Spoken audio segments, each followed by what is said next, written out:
மியர் registration of FIR வந்துட்டு ஒருத்தவங்க குற்றவாளியும் கிடையாது. குற்றம் சாட்டப்பட்டவர் அப்படிங்கிற ஒரு விஷயம் தான். போன வாரத்தில் இன்ஸ்டாகிராமில் ஒரு வீடியோ போட்டிருந்தார் இந்த மாதிரி கம்ப்ளைண்ட்ஸ். அந்த வீடியோவை பார்த்துட்டு அகெயின் அந்த யூடியூப் சேனலோட ஆங்கர் வந்து கால் பண்ணதா சொல்லப்படுது இந்த இடத்துல. என்னன்னா, இல்லை நீங்கள் இப்படியெல்லாம் பேசியிருக்கீங்க, வீடியோவை வந்து நீங்கள் டெலீட் பண்ணிடுங்க அப்படின்னு சொல்லி கேட்டதாகும். அதுக்கு வந்து அவர் திரும்ப இல்லை என்னால் டெலீட் பண்ண முடியாது, அப்படி டெலீட் பண்ணணும் அப்படின்னா எனக்கு 1 லட்ச ரூபா பணம் கொடுக்கணும் அப்படின்னும் த்ரெட் பண்ணாரு. ஸ்டேஷனோட இது எடுங்கன்னு சொல்கிறார். தட் இஸ் சிசிடிவி எடுத்து பாருங்கள், அவங்க என்னை மிரட்டினதும், தட் இஸ் போலீஸ் அஃபிஷியல் என்னை மிரட்டினதும் கூடவே வந்துட்டு அடுத்தது அவங்க கிழிச்சு போட்டது எல்லாமே அதில் இருக்குன்னு சொல்லி அவர் ஒரு பெரிய குற்றச்சாட்டு வைக்கிறார் இல்லையா. இங்கே ஒரு விஷயம் ஒரு பாதிக்கப்படுறாரு, அந்த இடத்துல அவர் என்ன பண்ணலாம், ப்ராப்பரான அந்த சேனல் எடுத்துகிட்டு போயிருக்கணும். Simply posting video and social media கண்டிப்பாக சொல்யூஷன் கிடையாது. அவர் அதை லீகலாக ஹேண்டில் பண்ணியிருக்கலாம். இங்கே மெயினாக செகண்ட் எஃப்ஐஆருக்கான ரீசனே Meriba paneer soda. I trust Meriba. Aachi masala. எந்த சமையலும் ருசி தேடும் ரகசியம் 20 ரூபாய். இவரை தொடர்ந்து திரும்ப வைக்கக்கூடிய சர்ச்சைகள் என்னவா இருக்கு அப்படின்னா, அந்த அப்யூசிவான ஒரு கண்டென்ட்டை நோக்கி தான் அந்த சர்ச்சை இருக்கு. ஓகே, இப்போ நடக்குது திரும்ப இந்த மாதிரி ஏதாவது போகுது, அது எப்படி ஆகிடுச்சுன்னா ஹாபிச்சுவல் மாதிரி கன்சிடர் பண்ணப்படும்.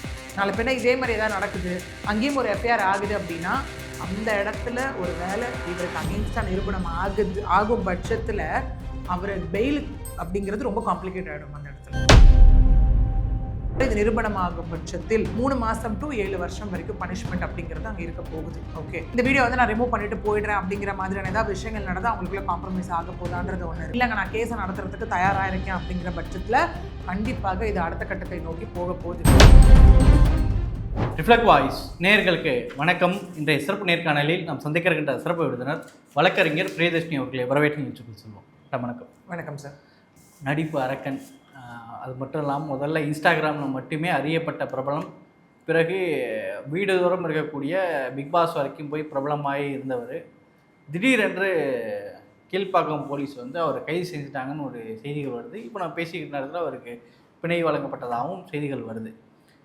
முதல்ல திவாகர் அவருடைய கைதுக்கான காரணம் என்ன மேடம்?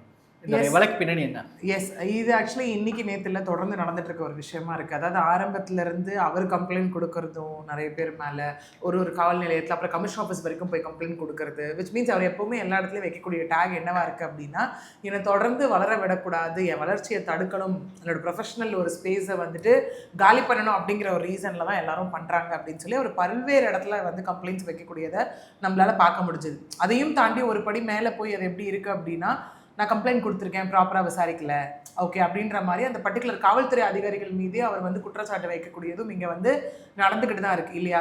ஏன்னா ஸ்டார்டிங்கில் ஆரம்பிச்சு ஐ திங்க் அந்த டிக்டாக் டு அந்த இன்ஸ்டாகிராமோட ஒரு கனெக்டில் வந்துட்டு வந்த ஒரு பர்சன் தான். ஏன்னா அவர் பேஸாக அவர் அட்ரஸ் பண்ணிக்கிறது that is and like physiotherapist, நான் ஒரு டாக்டர் அப்படிங்கிறதா இருக்கட்டும், இல்லை அவர் அந்த ஃபேமஸ் ஆனது வந்து அந்த கஜினி மூவியில் சூர்யா அந்த வாட்டர்மெலன் வச்சு பண்ணதை இவர் திரும்ப பண்ணி ரீக்ரியேட் பண்ணி கொண்டு வந்த விஷயமா இருக்கட்டும், திரும்ப அவர் கொண்டு வரது அதுதான். அதுக்கப்புறம் இந்த பிக் பாஸ் 9 இருக்கட்டும், ரியாலிட்டி ஷோஸாக இருக்கட்டும், அதனை தொடர்ந்து வரக்கூடிய இந்த யூடியூப் சேனல்ஸோட இன்டர்வியூஸாக இருக்கட்டும், இப்படி தொடர்ந்து அவர் பண்ணிட்டு வரக்கூடிய விஷயங்கள், தென் அவரோட சோஷியல் மீடியா பேஜில் அவர் போஸ்ட் பண்ணக்கூடிய வீடியோஸ், அப்படி போஸ்ட் பண்ணப்பட்ட ஒரு வீடியோ தான் ரொம்ப வைரலாகி அதன் தொடர்ச்சியாக தான் ஃபர்ஸ்ட் ஒரு எஃப்ஐஆர் போடப்பட்டு ரெண்டாவது ஒரு எஃப்ஐஆர் போடப்பட்டது அவர் மீது. ஓகே, அதாவது இந்த G3 கீழ்ப்பாக் காவல் நிலையத்தால் போடப்பட்ட ஒரு விஷயம். இவர் திரும்ப கிளைம் பண்ணது என்ன அப்படின்னா, நான் கொடுத்த கம்ப்ளைண்ட்டை வாங்கலை, நான் கொடுத்த கம்ப்ளைண்ட்டை கிழிச்சு போட்டுட்டாங்க, நீங்கள் வந்து அதை சிசிடிவி எடுத்து பார்த்தீங்கன்னா தெரியும், திரும்ப அந்த ஸ்டேஷனில் இருக்கக்கூடிய particular inspector and sub inspector வந்து என்ன ஹராஸ் பண்ணாங்க, என்னோட கம்ப்ளைண்ட்ஸ் அவங்க வந்து எடுத்துக்கல. எதுக்கான அந்த புகார் அது? எஸ், அந்த மாதிரி அவர் கொண்டு வரப்பட்டார். சரி, முதல்ல இது என்ன கம்ப்ளைண்ட் அப்படின்னு நம்ம பார்த்துக்கிட்டோம் அப்படின்னா, அதாவது ஒரு 2 மாதங்களுக்கு முன்னாடி ஒரு ப்ரைவேட் யூடியூப் சேனலில் வந்து அவர் போன ஒரு விஷயம் இல்லையா. அது சேனலும் ஒரு பக்கம் போட்டிருந்தாங்க, அவரும் ஒரு பக்கம் வீடியோ ரெக்கார்ட் பண்ணுறேன்னு அவரும் ரெக்கார்ட் பண்ணிட்டு இருந்தார்.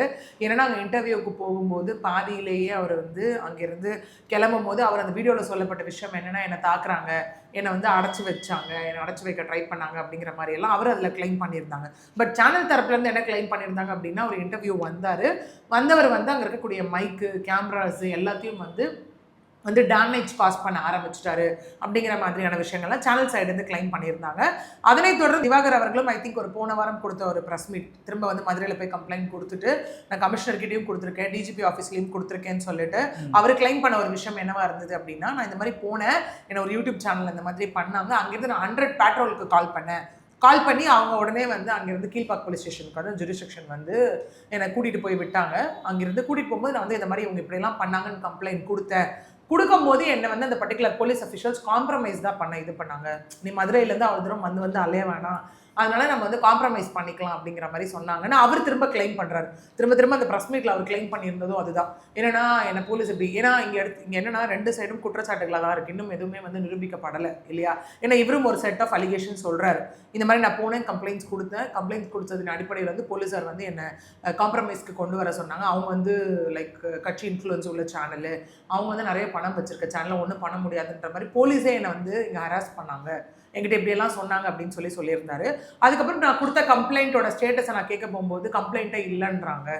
ஓகே, விச் மீன்ஸ் அவங்க பேசி அந்த கம்ப்ளைண்ட்டை கிழிச்சு போட்டது நீங்கள் போலீஸ் ஸ்டேஷன் சிசிடிவி எடுத்திங்கன்னா நல்லாவே இருக்கும். ஏன்னா இந்த வீடியோஸ் எல்லாமே அவங்ககிட்ட காமிச்சேன், சேனலில் நடந்த வீடியோஸ் எல்லாமே அவங்ககிட்ட காமிச்சேன். ஒரு பென்ட்ரைவ் கையில் வச்சுட்டும் அவர் ஒரு ப்ரெஸ் மீட் கொடுத்துருந்தார். இது வந்து அவர் தரப்புலேருந்து அவர் வைக்கக்கூடிய அலிகேஷன் ஒரு புறம்.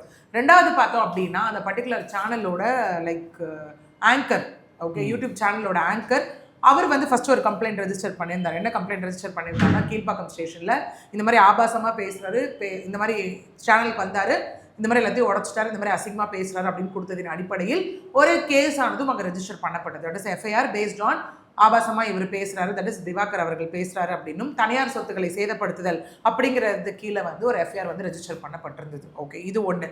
ரெண்டாவது திரும்ப அவர் என்ன பண்ணாருன்னா, போன வாரத்தில் இன்ஸ்டாகிராமில் ஒரு வீடியோ போட்டிருந்தார். இந்த மாதிரி கம்ப்ளைண்ட்ஸ் நான் போனேன், இந்த மாதிரி கம்ப்ளைண்ட்ஸ் வந்து போலீஸ் அஃபிஷியல்ஸ் பேரெல்லாம் சொல்லி இந்த மாதிரி அவங்க வந்து பண்ணாங்க, அந்த யூடியூபர் நான் கொடுத்த கம்ப்ளைண்ட்ஸ்க்கு எந்த வித ஆக்ஷன்ஸும் எடுக்கலன்னு சொல்லி ஒரு வீடியோ போஸ்ட் பண்ணியிருந்தார்.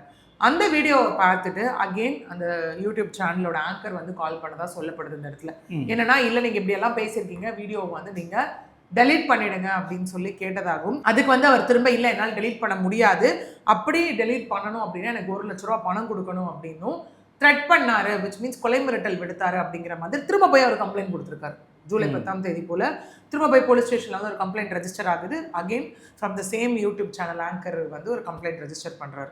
அந்த கம்ப்ளைண்டின் அடிப்படையில் இங்கே என்ன பண்ணுறாங்க அப்படின்னா, ரெண்டாவதாக ஒரு எஃப்ஐஆர் வந்து இங்கே ரெஜிஸ்டர் பண்ணப்படுது. ஓகே, கீழ்ப்பாக்கத்துலேயே. ஆமாம், கீழ்ப்பாக்கத்தில் அதே ஸ்டேஷனில் அதே போலீஸ் அஃபிஷியல்னால அதே யூடியூப் சேனலை சார்ந்த ஆங்கர் கொடுக்கக்கூடிய கம்ப்ளைண்ட்டுக்காக ரெண்டாவது அந்த போலீஸை பற்றி தான் ஒரு அலிகேஷன் அந்த வீடியோவில் பேசினது. அந்த போலீஸை பற்றி தான் கம்ப்ளீட்டாக அது முழுக்க அந்த G3 கீழ்ப்பாக் காவல் நிலையத்தை பற்றி இருக்கக்கூடிய அதிகாரி இன்ஸ்பெக்டர் அண்ட் சப் இன்ஸ்பெக்டர் பற்றியும் ஒரு பக்கம் அந்த யூடியூப் சேனல் பற்றியும் தான் அவர் மாறி வைக்கக்கூடிய அலிகேஷன்ஸ். ப்ளஸ் அவர் கொடுத்த ஒரு கம்ப்ளைண்ட்டின் பேரில் எந்தவித ஆக்ஷனும் எடுக்கலை அப்படின்ற மாதிரி அதற்கும் சேர்த்து நான் டிஜிபி கிட்ட கொடுத்துருக்கேன், கமிஷனர் கிட்ட கொடுத்துருக்கேன் அப்படின்னு சொல்லி அவர் திரும்ப அங்கே பேசக்கூடியதை நம்மளால பார்க்க முடியுது. இது ஒரு புறம்.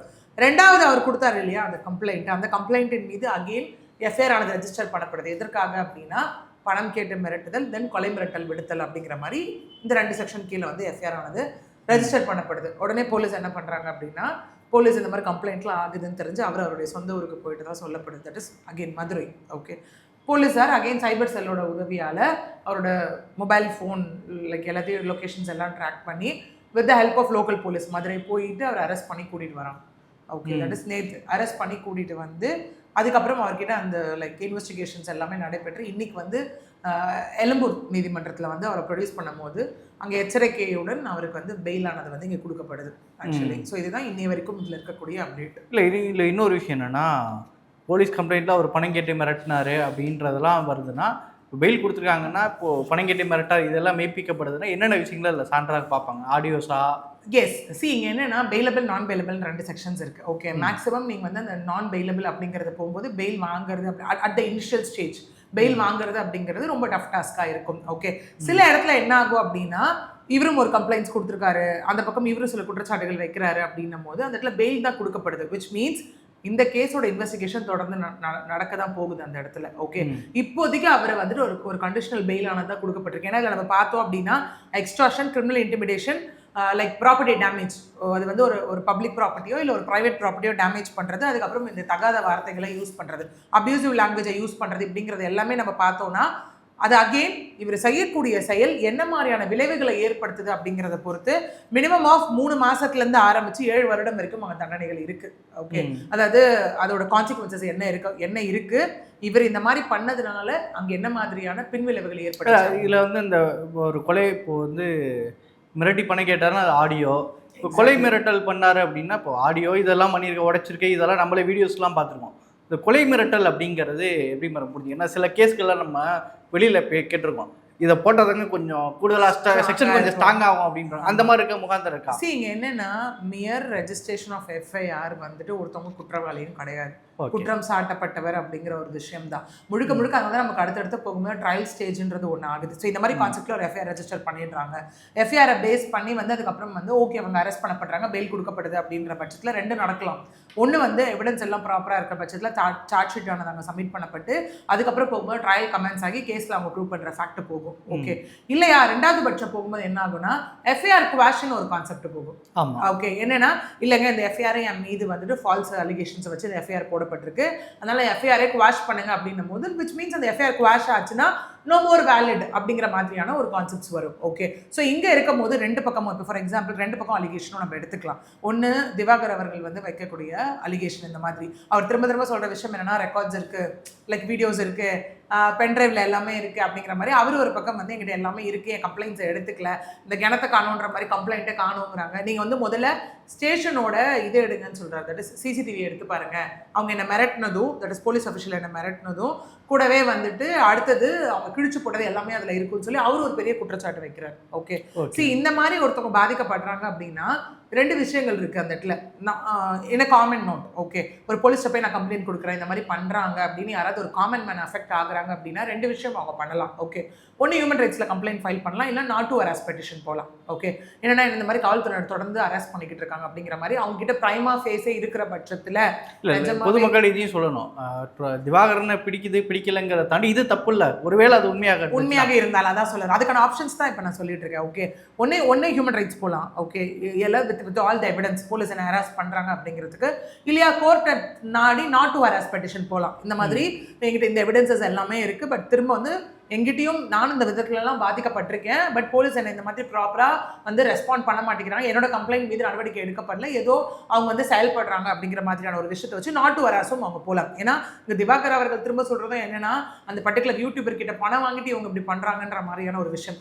Simply posting a video in social media கண்டிப்பாக சொல்யூஷன் கிடையாது, இல்லையா? இங்கே ஒரு விஷயம் அவர் பாதிக்கப்படுறாரு, அந்த இடத்துல அவர் என்ன பண்ணலாம், ப்ராப்பரான அந்த சேனல் எடுத்துகிட்டு போயிருக்கணும். ஓகே, இல்லை வீடியோ போட்டுட்டா அப்படின்னா ஆமாம் நான் பாதிக்கப்பட்டிருக்கேன், நான் வீடியோ போட்டிருக்கேன் அப்படிங்கிற மாதிரியான ஒரு விஷயங்கள் அவர் இருந்திருக்கலாம். அப்புறம் அவர் அதை லீகலாக ஹேண்டில் பண்ணியிருக்கலாம். இங்கே மெயினாக செகண்ட் எஃப்ஐஆருக்கான ரீசனே வீடியோ நான் டெலீட் பண்ணணும் அப்படின்னா எனக்கு 1 லட்ச ரூபா பணமும் கூடவே கொலை மிரட்டல் விடுத்தாங்கன்றதா திரும்ப ஸ்ட்ராங்கான அலிகேஷன் அவர் மேலே இருந்திருக்கு. கண்டிப்பாக இதை ப்ரூவ் பண்ண வேண்டியது அடுத்த கட்டம் அந்த பக்கம் இருக்கக்கூடிய அந்த ப்ரைவேட் யூடியூப் சேனலும் அதனுடைய யார் கம்ப்ளைண்ட் கொடுத்தாங்களோ அந்த ஆங்கரும் கண்டிப்பாக ப்ரூவ் பண்ணணும். ஏன்னா சொன்ன மாதிரி இப்போ கொலை மிரட்டல் விடுத்தாங்கன்னா அதுக்கான ஆடியோஸ் ஏதாவது இருக்கா? ஓகே, கண்டிப்பாக நம்ம அந்த வீடியோ பார்த்துருப்போம், அந்த கேமராஸ் அதெல்லாம் வச்சு ஃபோட்டோஸ் எடுத்து சேனல் அப்லோட் பண்ணது எல்லாமே அந்த இடத்துல இருக்குது. கண்டிப்பாக அந்த டேமேஜ் அதுக்கான பில்ஸ்லேருந்து இதுலேருந்து அவங்க எல்லாமே அந்த இடத்துல ப்ரொடியூஸ் பண்ணுற மாதிரி இருக்கும். ஓகே, ஸோ அவங்க தரப்புலேருந்து அது கொடுக்கக்கூடிய எவிடன்ஸாக இருக்கும்.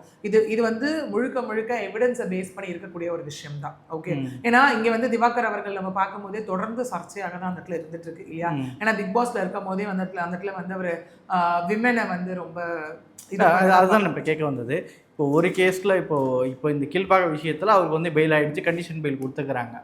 இதுக்கு பிறகும் வேறு ஏதாவது இவருடைய கடந்த கால இதெல்லாம் இருக்குது, இது மாதிரி கேஸ்டாக பேசினது, விபாஸ் விமன்ஸாக பேசினது, அந்த மாதிரி அடுத்தடுத்த வழக்குகள் பதிவதற்கு வாய்ப்புகள் இருக்கா? எஸ், இது வந்து கண்டினியூஸ் நேச்சராக இருக்கான்னு பார்க்கக்கூடிய ஒரு விஷயம் இருக்குது. ஏன்னா அவர் வந்து திரும்ப அந்த சர்ச்சை அப்படின்னு போகும்போது இங்கே எங்கேயுமே யாரோ ஒருத்தர் வந்து நீங்கள் பேசுறது தப்புன்னு அது ஃபஸ்ட்டு தவறுன்னு உணர்ந்தால் மட்டும்தான் அதை திரும்ப ரிப்பீட் பண்ண மாட்டாங்க. ஓகே, ஏன்னா இவரை தொடர்ந்து திரும்ப நிறைய சர்ச்சைகள் இருக்குது இந்த இடத்துல. அந்த விமனை பற்றி பேசுறதா இருக்கட்டும், அகைன் திரும்ப ஜாதி பற்றி பேசுறதா இருக்கட்டும், தனி மனித ஒழுக்கத்தை பற்றி பேசக்கூடிய விஷயங்களாக இருக்கட்டும், அது அப்படியே கொஞ்சம் முன்னாடி போய் பார்த்தோம்னா அந்த இயர்லி மார்ச் அண்ட் ஏப்ரல் அந்த டைமில் ஏப்ரல் 10ஆம் தேதி போல் நஸ்ரத்பேட்டையில் இவர் கொடுத்த ஒரு கம்ப்ளைண்ட், குக் வித் கோமாளியில் ஒரு விஷயம் நடந்ததுன்னு சொல்லி 3 பேர் மீது வந்து அவர் கம்ப்ளைண்ட் கொடுத்துருந்தாங்க, இல்லையா? அதாவது மாக்கப்பா ஆனந்தா இருக்கட்டும், புகழ் அண்ட் தென் கானா வினோத், இவங்க மேலே வந்து ஐயோ என்ன அடிச்சுட்டாங்க, ராடு வச்சு அடிச்சுட்டாங்க அப்படிங்கிற மாதிரியான கம்ப்ளைண்ட்டு. ஆல்கஹால் இன்ஃப்ளூயன்ஸில் வந்து அவங்க இருந்தாங்க, எனக்கு கொலை மிரட்டல் விட்டாங்க அப்படின்னு சொல்லிட்டு கூடவே அவர் சொன்ன காரணம் என்னவா இருந்தது அப்படின்னா நான் ப்ரொஃபஷனலாக வளர்ந்து வர்றது அவங்களுக்கு பிடிக்கல, ரொம்ப ஜெலஸியாக ஃபீல் பண்ணுறாங்க அப்படின்னு சொல்லி அவர் ஒன்று வச்சுருந்தார் ஒரு அலிகேஷன். அதனைத் தொடர்ந்து எஸ் அங்கே வந்து மாக்கப்பா ஆனந்த், புகழ் அண்ட் கானா வினோத் அவங்க கொடுத்த ப்ரெஸ் மீட்டும் நம்ம பார்த்தோம், இல்லையா? என்னன்னா இது எதுவுமே உண்மை கிடையாது, ஏன்னா செட்டுக்கு இவ்வளோ மணி நேரம் நிற்கிறோம், எப்படி ஆல்கஹால் எடுத்துகிட்டு எங்களால் வர முடியும் அப்படின்னும், நாங்கள் யாருமே அடிக்கலன்ற ஒரு விஷயம். அங்கேயும் அகைன் ஒரு பெண்ணை தொடர்ந்து தான் ஒரு சர்ச்சை நடந்தது, இல்லையா? அதுக்கு வந்து நிஷா அவர்களும் ஒரு வீடியோ போட்டிருந்தாங்க. என்ன நடந்ததுன்றது. ஏன்னா வந்து தோல் மேலே போட்டு கை வச்சுட்டு அங்கேயும் ஒரு அபியூசிவான கமெண்ட் விட்டாரு, அவங்க ஹஸ்பண்ட் இருக்கும் போதே ஒரு கமெண்ட் விட்டாருன்னு சொல்லி அங்கேயும் பெண்ணை தொடர்ந்து தானே ஒரு சர்ச்சை நடந்தது. அதை மறைக்கிறதுக்கு தான் இவர் போய் இந்த மாதிரியான ஒரு கம்ப்ளைண்ட் கொடுக்குறாரு அப்படிங்கிற மாதிரி எல்லாம் இருந்தது. இவரை தொடர்ந்து திரும்ப திரும்ப வைக்கக்கூடிய சர்ச்சைகள் என்னவா இருக்கு அப்படின்னா அந்த அபியூசிவான ஒரு கண்டென்ட்டை நோக்கி தான் அந்த சர்ச்சை இருக்கு. ஓகே, இப்போ நடக்குது, திரும்ப இந்த மாதிரி ஏதாவது போகுது, அது எப்படி ஆகுதுன்னா ஹாபிச்சுவல் மாதிரி கன்சிடர் பண்ணப்பட்டுரும். நாலு பின்ன இதே மாதிரி ஏதாவது நடக்குது, அங்கேயும் ஒரு எஃப்ஐஆர் ஆகுது அப்படின்னா அந்த இடத்துல ஒரு வேலை இவருக்கு அகெயின்ஸ்டா நிரூபணம் ஆகும் பட்சத்துல அவர் பெயில் அப்படிங்கிறது ரொம்ப காம்ப்ளிகேட் ஆகிடும் அந்த இடத்துல.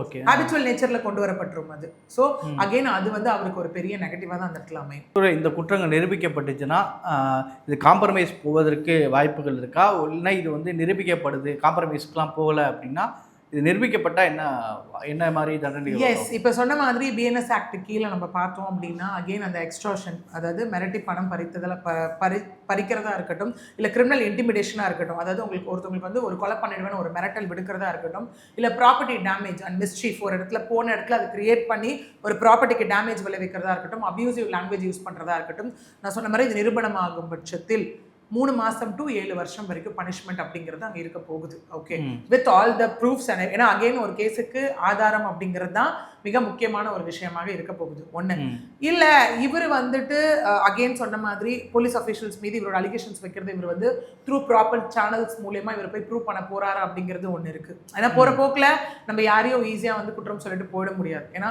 ஒரு கம்ப்ளைனண்ட்டோட ஒர்க் அப்படின்னு போகும்போது பேப்பரில் நான் ஒரு கம்ப்ளைண்ட் கொடுத்ததோட முடிய போகிறது கிடையாது. நான் யார் மீது கம்ப்ளைண்ட் கொடுக்குறனோ, எந்த விதத்தில் நான் அதை பாதிக்கப்பட்டிருக்கேன் அப்படிங்கிறத லாஸ்ட் மினிட் வரைக்கும் நின்று அங்கே ப்ரூவ் பண்ணணும் இல்லையா?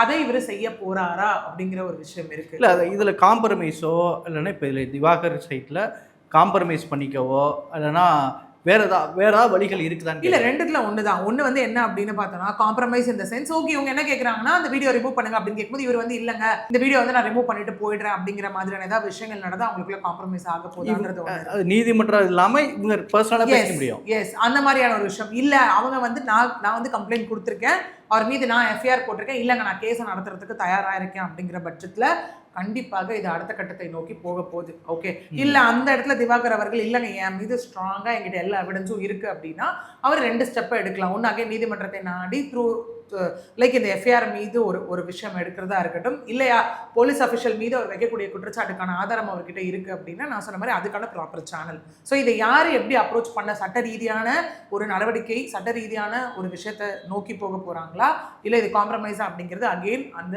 2 பேரை சார்ந்து இருக்கக்கூடிய ஒரு விஷயம் தான். அவர் ஒரு பொலிட்டிக்கல் ஒன்று பண்ணுறாரு. என்னென்ன ஒரு பொலிட்டிக்கல் ஒரு இது ஒன்று சார்ஜ் ஒன்று பண்ணுறாரு. பணமா ஜனமா அப்படின்னா ஜனங்கதான் அப்படின்னு சொன்னீங்க. ஆனால் இங்கே என்னுடைய கம்ப்ளைண்ட் கூட வைக்கல அப்படின்லாம் சொல்கிறாருங்களா? இதில் கொண்டு வந்து ஒரு தமிழக முதலமைச்சர்லாம் இழுத்து கவர்மெண்ட்டெல்லாம் இழுத்து வந்து சொல்கிறது சரியானதா? சரியானதான்றதை தாண்டி அந்த கமெண்ட், இப்போ நம்ம சொன்ன மாதிரி கமெண்ட்ஸ் யார் வேணால் பாஸ் பண்ணிட்டு போயிடலாம் இல்லையா? ஏன்னா இவர் அங்கே வைக்கக்கூடிய விஷயம் என்னன்னா அதுலேயும் அவர் இன்னொன்றும் வைக்கிறாரு. என்ன வைக்கிறாரு அப்படின்னா முதலமைச்சர் விஜய் அவர்கள் வந்து இடத்துல சரியாக தான் இருந்துட்டு இருக்காரு, பட் அவர் கையில் இருக்கக்கூடிய இந்த காவல்துறையினர் வந்து இந்த மாதிரிலாம் செஞ்சுட்டு இருக்காங்க, அது அவருக்கு தெரியணும் அப்படிங்கிற மாதிரியான விஷயத்தையும் அவர் இடத்துல முன்வைக்கிறாரு இல்லையா? ஸோ இது என்ன அகெயின் அப்படின்னா இது எப்படி எடுத்துக்கிறது? ஏன்னா அந்த கமெண்ட்ஸு ஒரு விஷயம் வந்து நம்ம திரும்ப ட்ரெண்டிங்காக இருக்கணும் அப்படிங்கிறதுக்காக ஜஸ்ட் பேசிட்டு போகிற ஒரு விஷயமா, இல்லை அதை தாண்டி அவர்கிட்ட ஆதாரம் இருக்கா அப்படிங்கிறது ஒன்று இருக்குது. ஓகே, இப்போ ஃபார் எக்ஸாம்பிள் இப்போ அவர் கம்ப்ளைண்ட் கொடுத்தேன், நாளைக்கு அவர் ஆர்டிஐ போடுறாருன்னு வச்சுக்கோங்களேன் ஸ்டேஷனுக்கு, இந்த மாதிரி இந்த சோ டேட்டில் நான் கம்ப்ளைண்ட் கொடுத்தேன் அப்படிங்கிற மாதிரியான ஒரு விஷயங்கள் இருக்குன்னா ஆர்டிஐயில் கண்டிப்பாக அதுக்கான ஒரு ரிப்ளை அந்த இடத்துல கொடுக்க போகிறாங்க. ஃபார் எக்ஸாம்பிள் நான் கம்ப்ளைண்ட்டே கொடுத்துட்டேன் அப்படின்னா எனக்கு அதனை தொடர்ந்து எந்த வித அப்டேட்டும் வரல, சோ டேட்டில் கம்ப்ளைண்ட் கொடுத்தேன், இந்த கம்ப்ளைண்ட் மீது நீங்கள் என்னென்ன மாதிரியான விசாரணைகளை நோக்கி முன்னெடுத்திருக்கீங்கன்னும் போது கண்டிப்பாக அந்த பர்டிகுலர் போலீஸ் ஸ்டேஷன் நமக்கு ரிப்ளை வரதான் போகுது. ஸோ உங்கள் கம்ப்ளைண்ட் இந்த ஸ்டேட்டஸில் இருக்குது, இப்படியெல்லாம் இருக்குது அப்படிங்கிறது. கம்ப்ளைண்ட்னா 2 ஒன்று நீங்கள் வந்து கமிஷனர் ஆஃபீஸ்லையோ எங்கேயோ கொடுக்குறப்போ like commissioner office or SP office DGP office அந்த மாதிரிலாம் போகும்போது you will get an acknowledgement. So டேட்டில் நான் கம்ப்ளைண்ட் கொடுத்துருக்கேன்ற அக்னாலஜ்மெண்ட். லோக்கல் போலீஸ் ஸ்டேஷனில் கொடுக்குறப்போ உங்களுக்கு சிஎஸ்ஆர் கொடுக்க போகிறாங்க, தட் இஸ் கம்ப்ளைண்ட் ரெஜிஸ்டர் பண்ணதுக்கான அக்னாலஜ்மெண்ட் ஒன்று இருக்குது. எந்த அளவுக்கு இவர் வந்து இதெல்லாம் ஸ்ட்ராங்காக வச்சிருக்காருன்றது நமக்கு தெரியாது இல்லையா? ஸோ அதனை நோக்கி தான் அடுத்தடுத்த கட்டம் இதில் வந்து போக போகுது. இப்போ வாட்டர்மெலன் ஸ்டார் மாதிரி நபர்களை பார்க்கக்கூடியவங்களுக்கு அல்லது அவங்களுக்கு நீங்கள் என்ன சொல்ல வரீங்க இந்த மாதிரி நபர்களை வச்சு? எஸ், அகெயின் இது வந்து எப்படி ஆகும் அப்படின்னா அந்த இன்ஃப்ளூயன்சர் அப்படிங்கிற ஒரு டேகுக்குள்ளே கொண்டு வரப்பட ஒரு விஷயம் தான். ஏன்னா நல்ல முறையில் மக்களுக்கு நல்ல விஷயங்களை கொண்டு போய் சேர்க்கக்கூடிய இன்ஃப்ளூயன்சர்ஸும் இருக்காங்க. ஓகே, ஏன்னா இது என்ன ஆகுதுன்னா கண்டிப்பாக அடுத்தது மக்கள் இப்போ எப்படின்னா இன்னைக்கு வந்து தனக்கு ஒரு இன்ஸ்பிரேஷனாக வந்துட்டு ஒரு பெரிய பெரிய லீடர்ஸையோ இல்லை யாரோ அச்சீவ் பண்ணவங்க விச் மீன்ஸ் சொசைட்டிக்காக பண்ணவங்களையோ தாண்டி உங்களோட இன்ஸ்பிரேஷன் யாருன்னு கேட்டால் இன்ஃப்ளூயன்சஸ் சொல்லக்கூடிய ஜென்சி வரைக்கும் இன்னைக்கு வந்துட்டாங்க இல்லையா? இவங்க தான் என்னோட இன்ஸ்பிரேஷனு, நான் இந்த இன்ஃப்ளூயன்சர் மாதிரி ஆகணும், அந்த இன்ஃப்ளூயன்சர் மாதிரி ஆகணும் அப்படிங்கிறக்கூடிய விஷயங்கள்லாம் இருக்கும் போது கண்டிப்பாக அந்த இடத்துல அவங்க சோஷியோ ரெஸ்பான்சிபிலிட்டின்னு ஒரு கான்செப்ட் இருக்குது டுவர்ட்ஸ் மக்கள் கிட்ட அவங்க எந்த மாதிரியான விஷயத்தை கொண்டு போய் சேர்க்குறாங்கன்றது ஒன்று இருக்குது. இன்றைக்கெல்லாம் எப்படி ஒரு கையில் எடுக்கிறாங்கன்னா ஒரு பாசிட்டிவ் இன்ஃப்ளூயன்ஸோட ஒரு நெகட்டிவ் இன்ஃப்ளூயன்ஸை நோக்கி எல்லாம் போகிறாங்களோன்ற ஒரு விஷயம் எனக்கு இருக்குது. ஏன்னா இப்போ நம்மளே உட்காந்து பேசுகிறோன்னா ஒரு நல்ல விஷயத்தை கொண்டு போய் பேசி மக்கள்கிட்ட கொண்டு போய் சேர்க்க முடியுமா? அதுக்கான வியூஸ் நீங்கள் எடுத்து பாருங்கள். இதே வந்து ஒரு கான்ட்ரவர்ஷியலான ஒரு விஷயத்த பேசி எடுத்துகிட்டு போய் கொண்டு போய் சேர்க்கக்கூடிய விஷயம் அது என்ன ஆயிடுதுன்னா சில பேருக்கு அது ரொம்ப மைண்டில் செட் ஆகி நம்ம இப்படியும் இன்ஃப்ளூயன்ஸ் பண்ணலாம் போல மக்களை, இப்படியும் நம்ம வந்துட்டு கொண்டு போய் சேர்க்க முடியும் போல அப்படின்னு சொல்லி ஒரு நெகட்டிவ் இதுக்குள்ளே கொண்டு போயிடுறேன். இன்றைக்கி எத்தனையோ இன்ஃப்ளூயன்சஸ் நம்மளாலே பார்க்க முடியுது. நல்லா பண்ணிட்டு இருக்கவங்க ஒரு பக்கம் இருந்தாலும் சில பேர் எப்படி இருக்காங்கன்னா காது கொடுத்து கேட்க முடியாத வார்த்தைகள் இல்லையா? அதே மாதிரி எந்த பப்ளிக் பிளாட்ஃபார்முக்கு போனாலும் அங்கே எப்படி ஒரு கான்ட்ரவர்சியை க்ரியேட் பண்ணணும், நம்ம எப்படி அந்த லைம் லைட்டில் இருந்துட்டு இருக்கணும் அப்படிங்கிற மாதிரியான ஒரு விஷயத்தை வந்து கொண்டுட்டு வராங்க. Again which is not good. அது அவங்களுக்கும் நல்லது கிடையாது, பார்க்கக்கூடிய மக்களுக்கும் நல்லது கிடையாது. இதனால அவங்க என்ன கொண்டு போய் சொசைட்டிக்கு நல்லது சேர்க்க போகிறாங்க? இப்போ அவரே அந்த இடத்துல சொல்லியிருந்தாரு, ஒரு பொண்ணோட என்ன தொடர்பு படுத்தி பேசினாங்க, அதனால நாங்கள் வந்து வந்துட்டேன்னு அவர் டீசெண்டாக எந்திரிச்சு வந்திருக்கலாம்ல அந்த இடத்துல. எனக்கு பிடிக்கலங்க அந்த இன்டர்வியூ. அது மாதிரி நம்ம நிறைய சேனல்ஸில் பார்த்துருக்கோம், மைக் எடுத்து வச்சுட்டு வர்றதுலாம் லைவாகவே டெலிகாஸ்ட் பண்ணியிருக்காங்க நமக்கு இல்லையா? இல்லை ரெக்கார்டட்ல நமக்கு கொடுத்துருக்காங்க. ஓகே, அப்படி இருக்கும்போது அவர் அந்த மாதிரி வந்திருக்கலாம். இது எங்கே இந்த தப்பு நடந்தது அப்படிங்கிறது தான் நம்ம இதில் அடுத்த கட்டத்தை நோக்கி கொண்டுட்டு போக வேண்டிய ஒரு விஷயம். அகெயின் அந்த இன்ஃப்ளூயன்சர் டேகுக்குள்ளே இருக்கிறவங்க எல்லாருமே நம்மளை இவ்வளோ லட்சம் பேர் பார்க்குறாங்க, மக்கள் இவ்வளோ கோடி பேர் நம்மளை பார்க்குறாங்க அப்படின்னும் போது அவங்களுக்குள்ள அந்த ரெஸ்பான்சிபிலிட்டியை கொண்டுட்டு வர்றது அப்படிங்கிறது ரொம்ப முக்கியமான ஒரு விஷயம். சரி மேடம், பல்வேறு விஷயங்களை பயந்துட்டீங்க, கருத்துக்கு நேரத்துக்கு நன்றி. நன்றி. மெரிபா paneer soda, I trust Meriba. Aachi masala. எந்த சமையலும் ருசி தேடும் ரகசியம் 20 ரூபாய்.